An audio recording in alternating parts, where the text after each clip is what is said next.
계속해서 2부 진행하도록 하겠습니다. 자, 동별 대표자의 임기에 관련한 건입니다. 자, 제13조 동별 대표자의 임기 등입니다. 여기서 동별 대표자의 임기는 2년입니다. 2년. 다만 보궐선거로 선출된 동별 대표자의 임기는 다음 각호의 구분에 따른다고 하셨습니다. 보궐선거입니다. 첫 번째, 모든 동별 대표자의 임기가 동시에 시작되는 경우, 그 2년은 맞고요. 자, 법 제14조 제8항에 따라 동별 대표자는 한 번만 중임할 수 있습니다. 1회만 중임, 연임과의 차이점을 아시겠죠? 자, 1회만 연임, 중임할 수 있습니다. 이 경우 보궐선거로 선출된 동별 대표자의 임기가 6개월 미만인 경우에는 임기의 횟수에 포함하지 아니한다라고 지금 명시되어 있습니다. 자, 보궐선거를 했는데 6개월 미만인 경우 여기 임기에 포함하지 말라는 얘기입니다. 자, 3번 항 보면 제11조 제1항 및 이 조항 제2항에도 위에 거와 불구하고 이해의 선출 공고에도 불구하고 동별 대표자의 후보자가 없는 선거구의 경우에는 동별 대표자를 중임한 사람도 선출 공고를 거쳐 중임한 사람들입니다. 없습니다. 없어. 계속 이렇게 선출 공고를 해도 안 나오셨을 경우에는 해당 선거구 입주자 등의 2분의 1 이상 찬성으로 다시 동별 대표자가 될 수 있다고 했습니다. 좀 이상하죠. 위하고 지금 안 맞죠. 2년만 하기로 돼 있고 한 차례만 중임할 수 있는데 이 중임한 사람이 된다고 합니다. 어떠할 때 우리가 재공고 이렇게 계속 선출 공고에도 불구하고 2회 이상 했어도 불구하고 했을 때는 이 선거구 입주자 등의 2분의 1 이상 찬성으로는 동별 대표자가 될 수 있다는 조항이 추가가 된 겁니다. 이게 동대표를 좀 기피해서 이렇게 규정을 만들어 놓은 것 같습니다. 이 경우 후보자 중 동별 대표자를 중임하지 아니한 사람이 있으면 동별 대표자를 중임한 사람은 후보자 자격을 상실한다. 당연하겠죠. 동별 대표자를 중임하지 아니한 사람, 당연히 이분이 더 우선권이 있다는 얘기입니다. 자, 동별 대표자의 임기 보시면은 이제 임기는 매돌 며칠부터 다음 연도까지 매돌 며칠 이렇게 지금 기입하라는 얘기입니다. 한 차례만 중임할 수 있다. 자, 2번 항에 보면 아까 그 내용입니다. 그대로 선출공고에도 입주자들 그 중임이 한 사람들도 될 수 있다는 그 조항 2분의 1 이상 동별대 될 수 있다. 자, 법 제14조 입주자 대표의 구성 등입니다. 입주자 대표에서는 4명 이상으로 구성. 무조건 최소 인원이 몇 명이라고요? 4명은 필요돼야 됩니다. 필히 4명.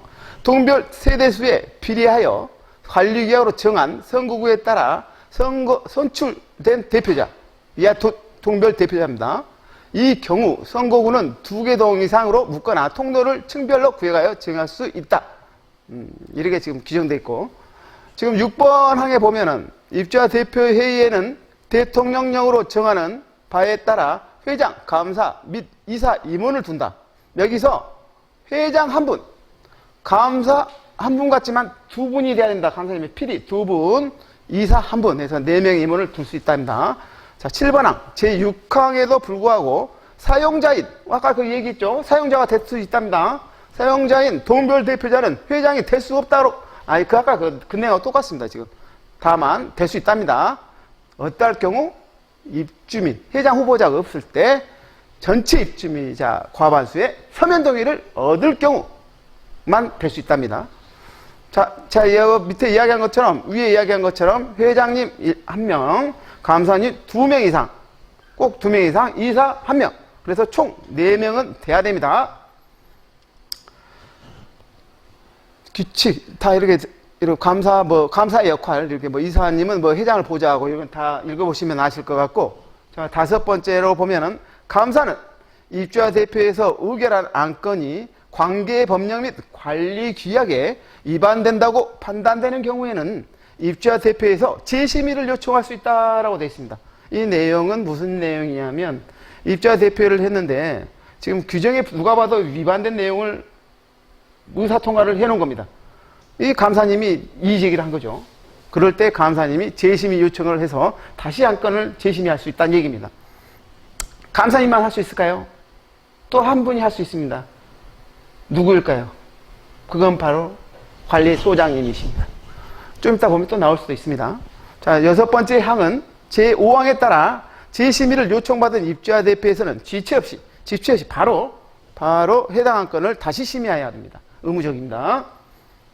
그런데 무조건 감사님이 이의제기한 게 아니라 명확한 팩트, 법령이라든가 이런 걸 제시하면서 어떤 이렇게 위반이 됐다. 이렇게 서면으로 제출하셔야겠죠. 구두로 하면 된다, 안 된다? 아니 된다. 예, 넘어가겠습니다. 자, 임원의 구성 그대로 돼 있고 위사순으로 가고 넘어가겠습니다. 입주자 대표의 감사는 감사의 역할입니다.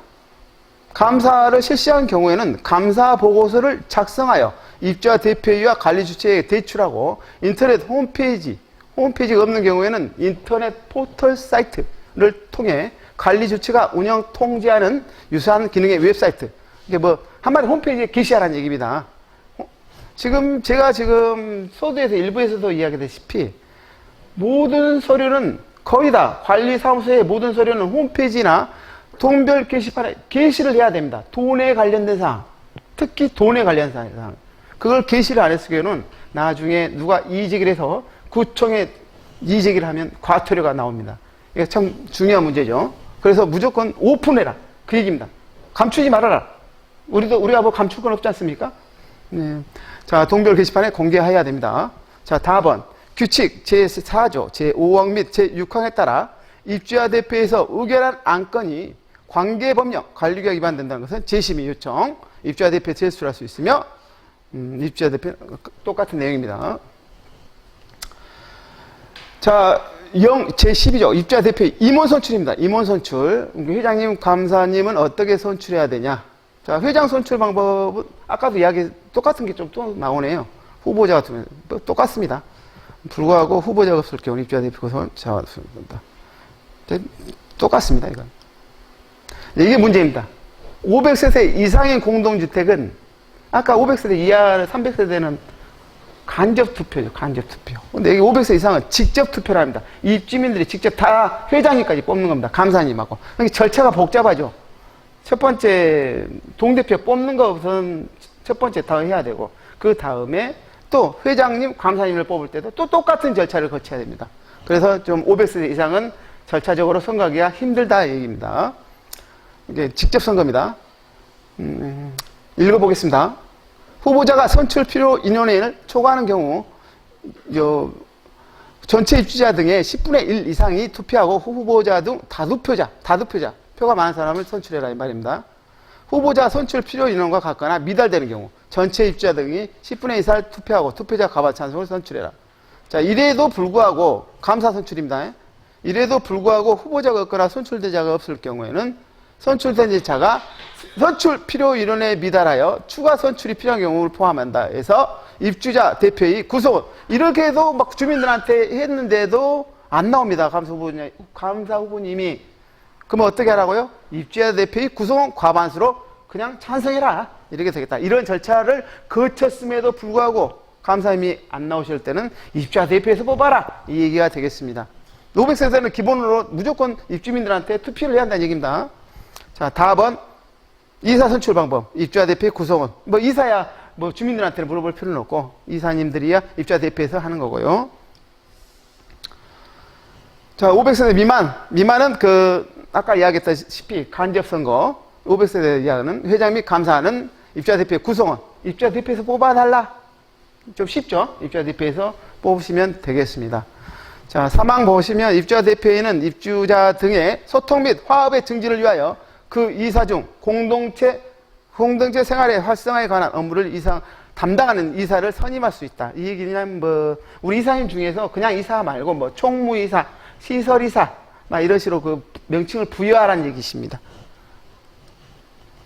아유, 계속 진짜 글씨만 봐도 따분합니다. 계속 이래 나오는 거고 똑같은 얘기고.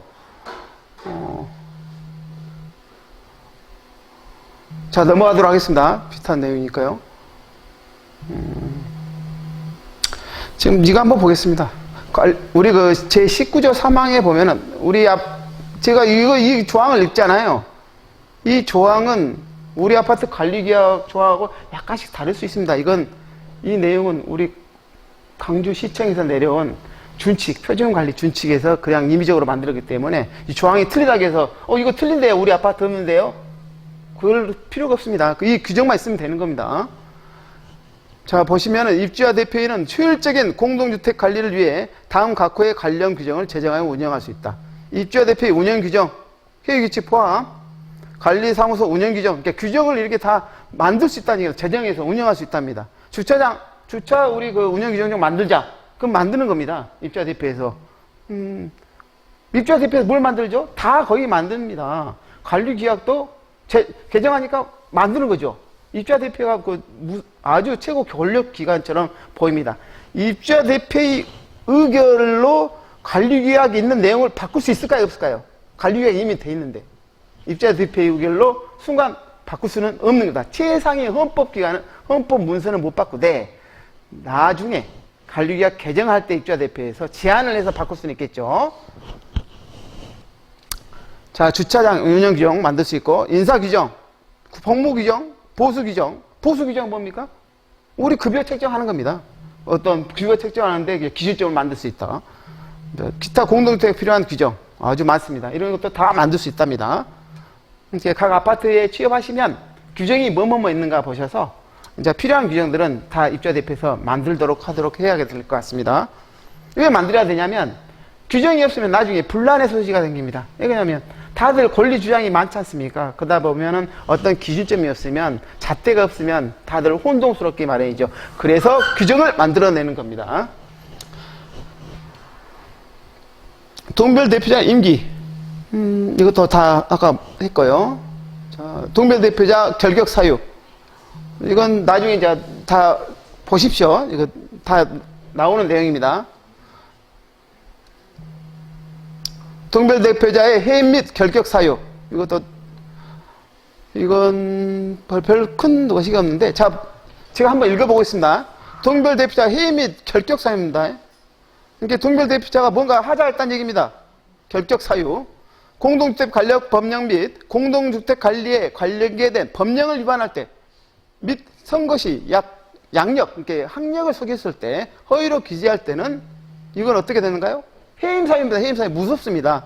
이력서, 양력을 학력을 대학교도 안 나왔는데 고등학교로 고등학교 그런 식입니다. 이게 허위로 기재할 때는 이건 완전 무효. 이 규약의 선거관리 규정을 위반할 때도 지금 해임 절차를 건너게 돼 있습니다. 관리 등 횡령할 때 당연하겠죠. 횡령이 뭔지 아시겠죠? 횡령 조심하셔야 돼요. 이 횡령, 이 무서운 단어입니다. 자, 네 번째, 고의 및 중대한 과실로 공용시설물을 없애거나 훼손 또는 부술 때 입주민자들한테 손해를 입힐 때, 이때는 해임 사유가 된답니다. 자, 다섯 번째는 주택관리 업무와 관련하여 벌금형 이상입니다. 어떤 업무? 주택관리 업무, 우리 공동주택의 관리 업무에 관련하여입니다. 음주운전해서 이제 그거에 대해서 벌금이 났다 해서 그건 아니고요. 자, 벌금형 이상일 때는 우리 결격 사유가 된답니다.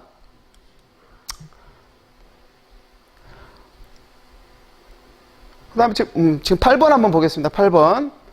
지금 제 8번인데 이게, 자, 법 제17조 및 영 제18조에 따른 입주자 대표의 운영 및 윤리 교육을 매년 4시간 이상 이수하지 않을 때, 이때도 결격 사유가 된답니다. 저기 무섭죠. 예. 교육 안 받았다고 결격 사유를 만들어 놨습니다. 다 교육 받으셔야겠죠? 입주자 대표 윤리 운영 교육 각 구청에서 합니다. 자, 넘어가겠습니다.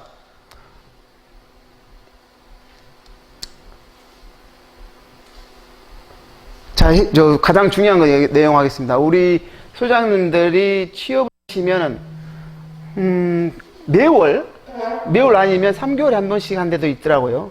회의를 해야 된다. 회의할 때 회의를 어떻게 해야 되는지 이게 지금 나와 있습니다.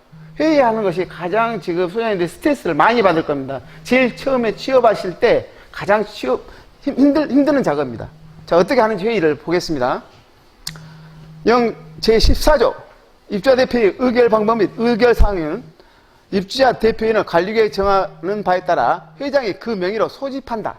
다만 다음 각 호의 어느 사항에 해당될 때는 회장은 해당일부터 14일 이내에 입주자 대표를 소집해야 된다. 2주. 네. 회장이 회의를 소집하지 않고 관리계약이 정하는 이사가 그 회의를 소집하고 회장을 대행한다. 회장이 소집을 안 했을 때, 회의를 하는데 안 했을 때는 그 이사님들이 소집을 하고 회장의 직무대행을 한답니다. 그럼 어떨 경우냐? 회장님이 회의를 소집 안 하려고 합니다. 그럼 어떻게 해야 되냐? 첫 번째, 입주자 대표의 구성원 3분의 1 이상이 청구할 때입니다. 입주자 대표의 동대표님들이 3분의 1 이상 회의를 하자고 청구할 때, 이때는 해야 됩니다. 회장님이 안 계시더라도, 안 한다 하더라도요. 두 번째는 입주자 등의 10분의 1 이상이 요청할 때, 우리 입주자 등이 10분의 1 연서해서 회의를 하라고 합니다. 이건 해야 됩니다. 회장님이 하기 싫어도. 자, 넘어가겠습니다.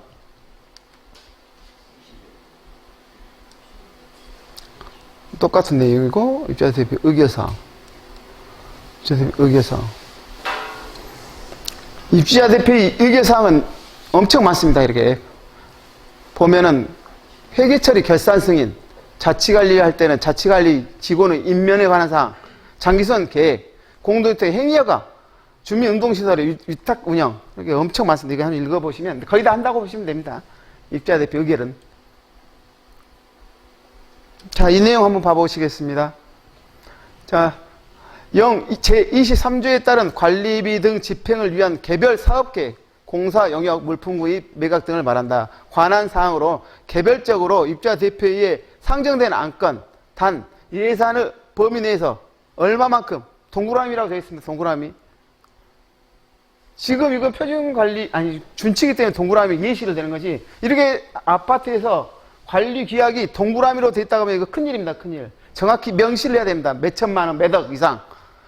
예산의 범위 내에서 몇만 원, 지침에서 정한 수익액의 한도 금액을 초과할 수 없다. 이하의 사업, 공사, 용역, 물품 구입, 매각 등을 말하는 겁니다. 이하 사업은 관리 주체가 입주자 대표의 회장의 승인을 득하여 집행한 후 최초로 개최되는 입주자 대표에 보고한다.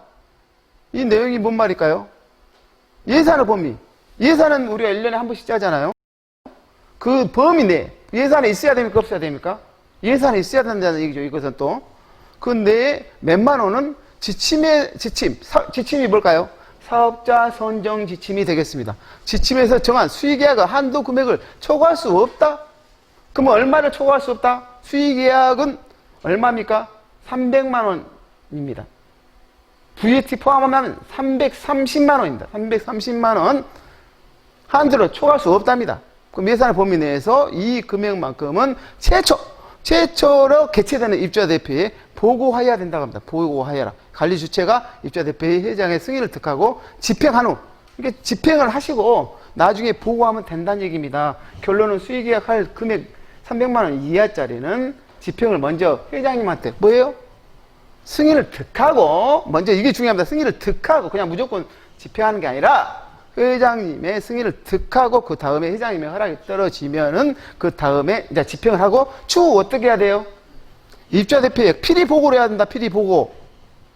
이게 이 내용이 아주 키포인트입니다. 이거 안 하시면은 나중에 관리가 위반 사례가 됩니다. 자, 넘어가도록 하겠습니다. 자, 여기도 보면은 또 금액이 나와 있습니다. 이렇게. 입주자 대표에는 몇 천만 원 이상 물품 구입 및 공사 추진 시 3인 이상 5인 이하의 추진위원회를 구성, 운영할 수 있다. 할 수 있답니다. 그럼 운영해도 될까요? 운영 안 해도 되죠. 운영해도 되고. 이 내용은 누가 결정합니까? 입주자 대표에서 결정합니다. 그런데 이 땡 천만 원으로 되어 있습니다. 땡 천만 원이라 혹시나 관리계약 보십시오. 이렇게 동그라미로 적어놓으면 큰일 납니다. 이거. 얼른 개정하셔야 됩니다. 정확한 금액을 적시해야 된다. 자, 1억이라고 하면 1억 이상 물품 구입 시에 이 절차를 거쳐야 된다입니다. 위원은 동별 대표자 2인을 포함하여 나머지 위원은 동별 대표자가 아닌 입주자 등 중에서 입주자 대표회가 공개 모집하여 선출한다. 이렇게 되어 있습니다. 어떤 물품, 얼마 이상 물품을 구입할 시는 공사 추진 시 추진위원회를 구성하라는 얘기입니다. 할 수 있답니다. 해도 되고 안 해도 되고. 그 결정은 누가? 입주자 대표에서. 자, 5번, 4번 항에 따라 구성된 추진위원회 위원에게 입주자 대표 의결을 거쳐 회의비, 출장비를 지급할 수 있다. 할 수 있다. 줘도 되고 안 줘도 된답니다. 누가 결정합니까? 입주자 대표에서. 단 한 개의 사업, 공사 구입 및 공사 추진에 따른 회의비나 출장비 1인당 또 땡만원 되어 있습니다. 이것도 금액이 적시돼야 됩니다. 초과할 수 없으며 회의비나 출장비 외 공사 감독 등의 수당은 지급할 수 없다. 돈을 들이면 안 된답니다. 회의비나 출장비, 공사 감독 등 수당을 돈을 들이면 안 됩니다. 안 된다고 되어 있는데 돈을 들였습니다. 그러면 어떻게 된가요? 관리규약 위반입니다. 그냥 봉사하셔라. 그 내용입니다, 지금. 출장비 1인당 10,000원은 초과할 수 없으며, 그러니까 출장비는 들을 수 있답니다, 이렇게.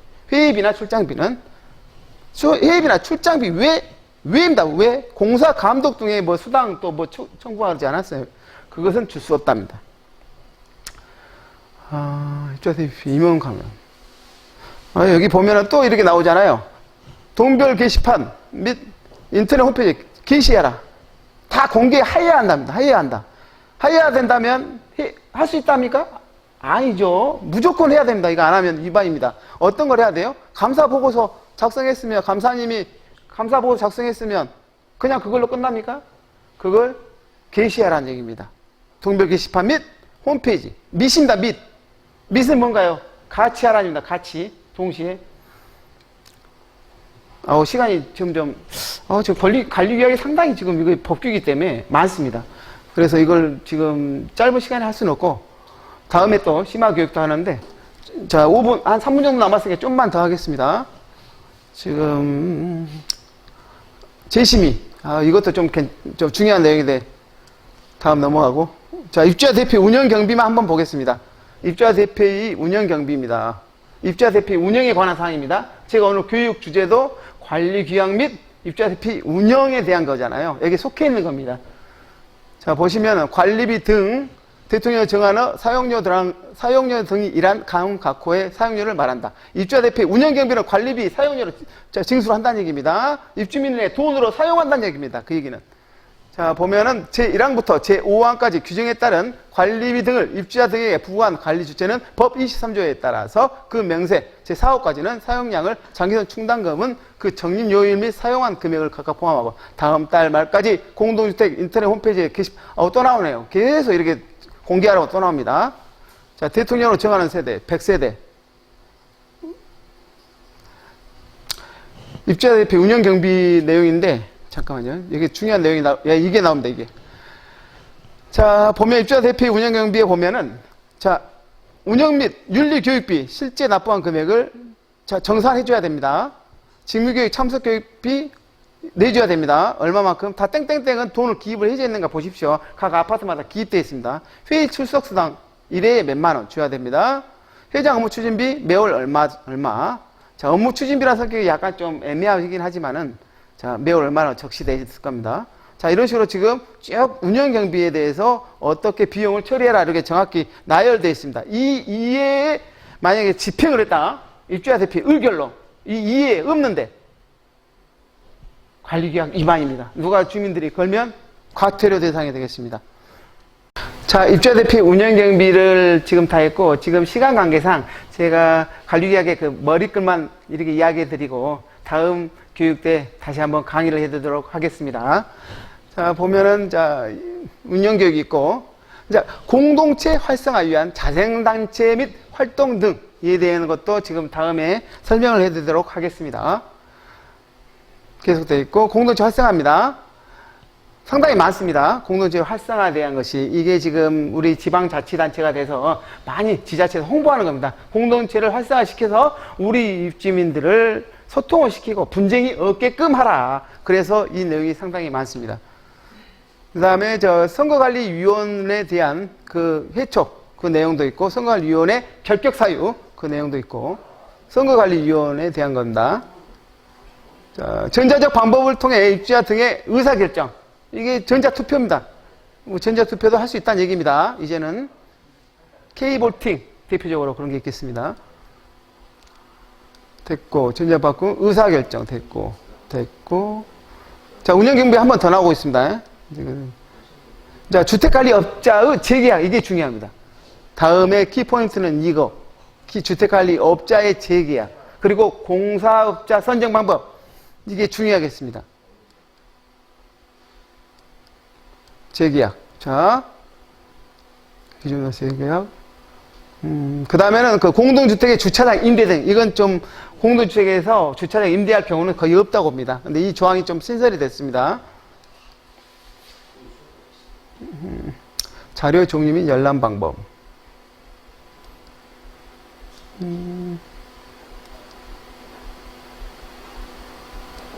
이제 우리 관리 주체의 동의 규준입니다. 동의 규준. 우리 관리 주체가 동의를 해야지 우리 입주민들한테 이것을 할 수 있다는 얘기입니다. 이 내용도 지금 뭐 공동주택의 인도를 일시적으로 사용하는 행위, 막 이런 그 세대 내 과외를 뭐 받는 행위, 막 이런 행위가 많이 있습니다. 이것은 관리 주체에게 꼭 동의를 받아라, 이 얘기입니다. 이렇게 돼 있고, 발코니 난간. 지금 최근에 이슈인 것이 지금 발코니 난간에 태양광 기판을 부착한 입주민들이 많습니다. 이에 따라서 이걸 해도 되나요? 안 해도 되나요? 하면 어찌나요? 이런 내용을 많이 물어봅니다. 추후에 설명해 드리겠습니다. 이제 어린이집 임대 및 위탁. 이게 어린이집이 공동시설에, 이제 우리 그 부대시설에 있는 데가 있습니다. 그에 대한 해당은 된 거고. 이제 보험료는 뭐 의무적으로 드려야 되니까요. 직무교육. 우리 그 소장님들 직무교육에 관한 사항. 잡수입 집행 및 회계처리 공개. 이게 중요합니다. 잡수입 집행하고 회계처리 공개를 했냐 안 했냐. 이게 중요하겠습니다. 계속 기네요. 자, 장기수선 충당금의 적립에 대한 내용. 세대별 부담액 산정 방법. 이것도 지금 중요하고요. 자, 민원의 요지. 민원에 대한 내용은 장기수선에 관한 민원입니다.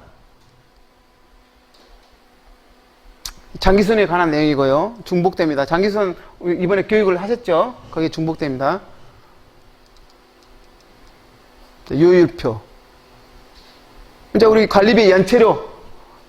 옛날에는 지금 월이었는데 지금 일할 계산입니다. 일할. 하루하루가 지금 연체료가 지금 부과가 지금 많이 된다는 얘기죠. 자, 이상으로 해서 이렇게 되니까 다음 때 더 디테일하게 상세하게 교육하도록 하겠습니다. 고맙습니다.